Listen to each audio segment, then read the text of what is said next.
You can't do everything on every piece of land, but you can do something on any piece of land. We started our first tiny garden on a rooftop in an apartment in a dense urban environment. Our initial desire was to segregate our garbage.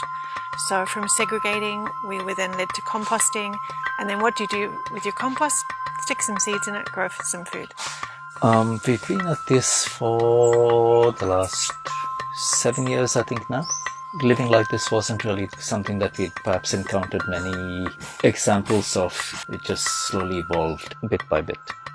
One of my important questions to ask each day is, what am I going to eat and drink today? And I think if we all address that question, we'll see very quickly that there is very little in our control, whether it comes to food, water, and then extending to fresh air and the environment.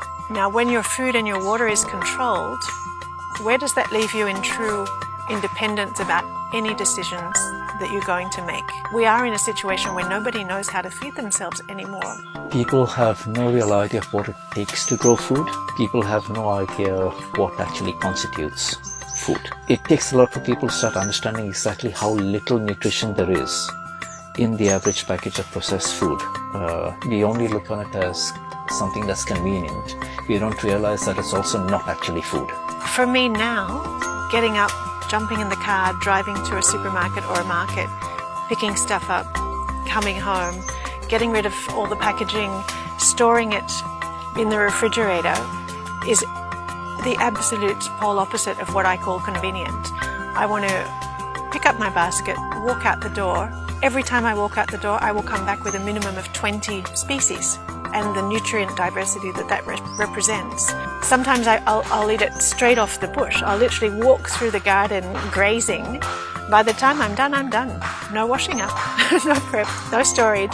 That to me is true convenience. It's important to understand that a surprisingly large quantity of food can be produced in a surprisingly tiny space. I think overall we're touching about 300 species, which sometimes to us feels outrageous as well.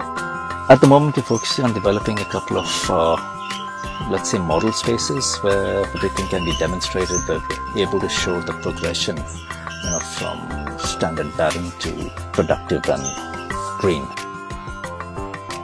As things stand, we have a lot of people contacting us looking for information, for solutions, for answers, etc. And we are very, very happy to assist with anybody who wants to start off growing food for themselves, who are looking for inputs on what to do, what not to do, how to avoid making, ideally all the mistakes that we made. There are so many ways that every single person with their talents, affinities and comforts can contribute. It's up to each person to one, accept their responsibility for their own health, food and environment, and it starts right here in our own homes, our own communities, our own regions, and spreads out. This is Rosie Harding and I'm Peter Fernandez. She's an eco champion for Goa and I'm told I have to be one too.